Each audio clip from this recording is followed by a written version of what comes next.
The sun casts long shadows across the cracked pavement of downtown Chicago as Henry walks, his worn boots echoing softly against the concrete. He moves with a slow, deliberate gait, his back slightly stooped under the weight of years and unspoken burdens. His tattered coat flaps in the chill wind, revealing a faded veteran's pin on his lapel, the only remnant of a life once filled with purpose. A flash of memory pierces the grayness of his present, young Henry in crisp uniform, standing tall at his graduation from West Point, his proud wife beaming beside him. Their two children, now grown and distant, waving from the stands. He remembers the pride of leading his platoon through the desert sands, the camaraderie forged in the crucible of war, and then, the moment that changed everything, saving his men from an ambush, losing his leg in the process. Now he navigates the city's labyrinth of sidewalks and handrails, his prosthetic limb a constant reminder of what was lost. Each day is a struggle, finding shelter in the city's forgotten corners, scrounging for food in the charity lines, enduring the stares of those who see only the homeless veteran, not the man who once gave his all for his country. The bureaucracy that once hailed him as a hero now treats him like a statistic. His disability checks barely cover the cost of his medication, and the VAR hospital is a constant battleground of red tape and indifference. He recalls the young clerk at the benefits office, tapping impatiently on her keyboard, dismissing his appeals with a curt "We've reviewed your case, sir."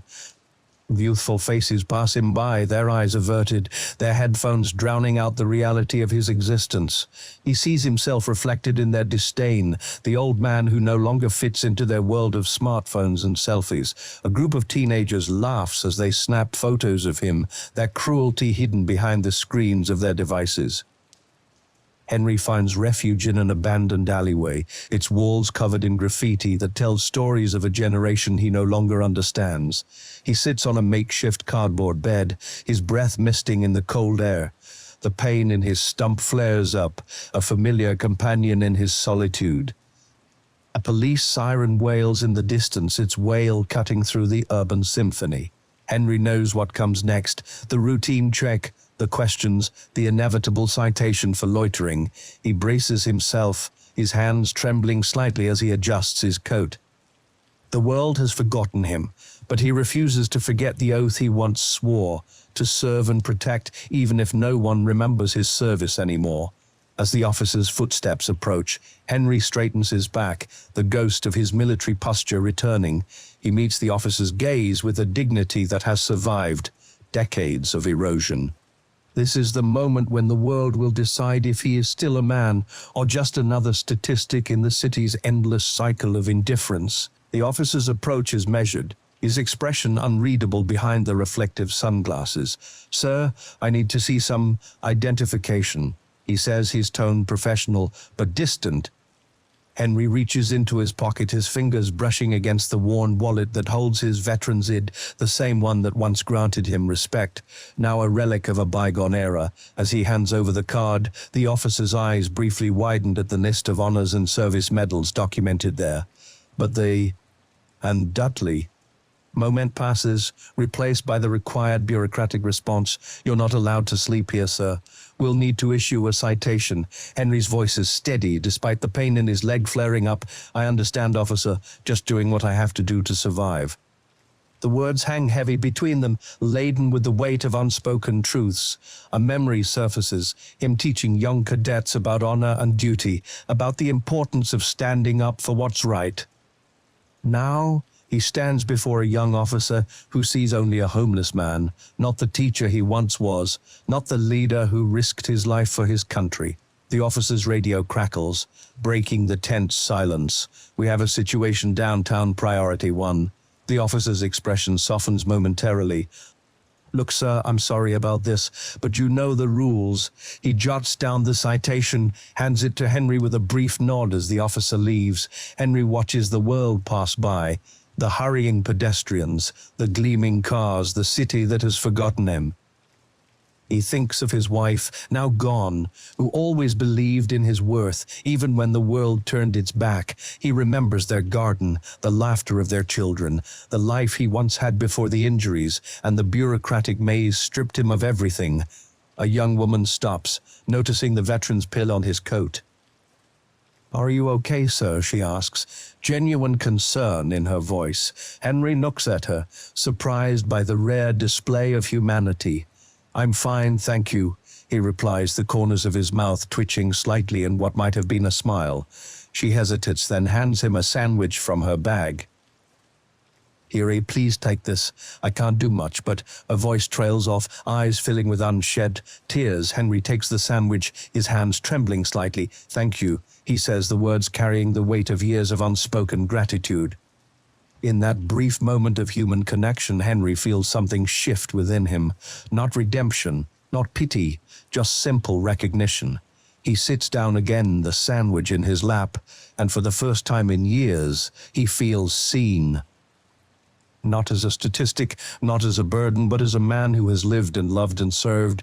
The city continues its ceaseless rhythm around him, but for a moment Henry feels the warmth of that small act of kindness.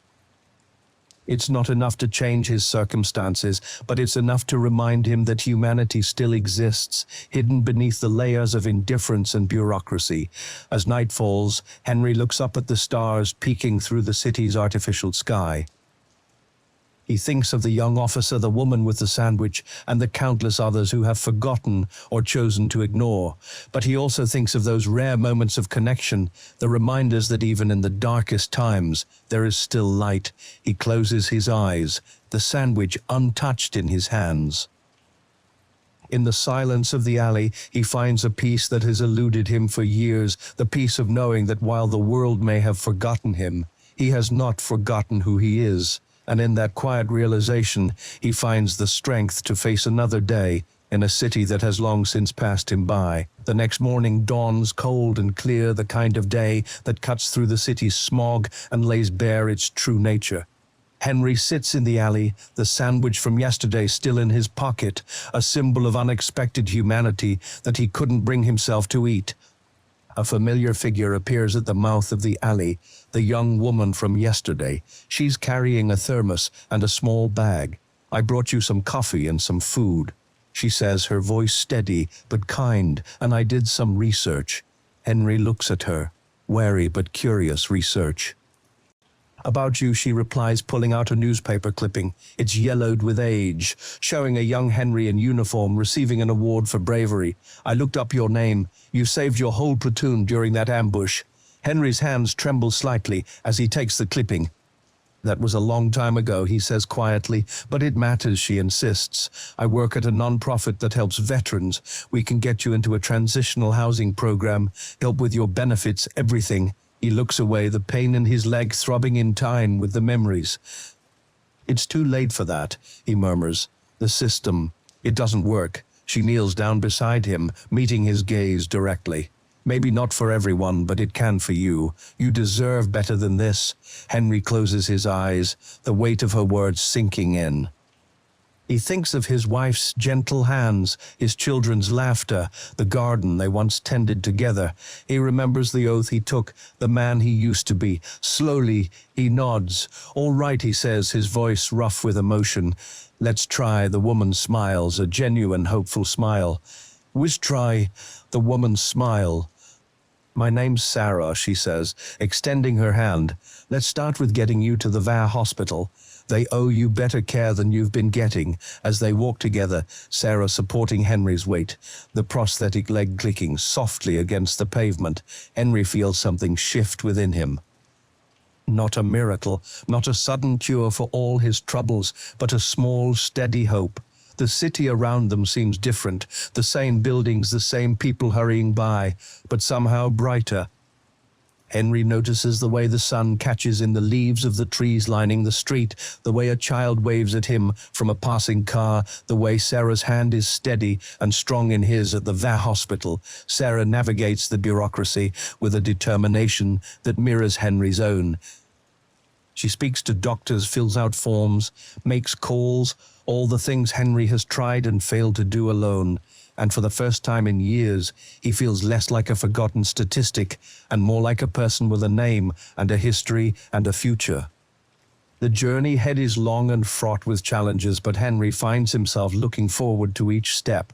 He meets other veterans in the transitional housing program, men and women who have faced similar struggles, who understand the weight of his past and the fragility of his present. One evening, sitting in the common room with his newfound friends, Henry tells his story not as a hero or a victim, but as a man who has lived through both triumph and tragedy, and as he speaks, he realizes that his story is not over yet. The city still has its indifferences, its bureaucratic hurdles, its moments of cruelty, but Henry has found something he thought he'd lost forever: a sense of purpose, a community that cares, and the knowledge that even in the darkest alleyways, there can be light. As the sun sets, casting long shadows across the city, Henry looks out the window. He sees not just the end of another day, but the beginning of a new chapter, one where his service is remembered, his struggles acknowledged, and his humanity recognized. And in that moment, Henry knows that while the world may have forgotten him for a time, he has not been forgotten forever.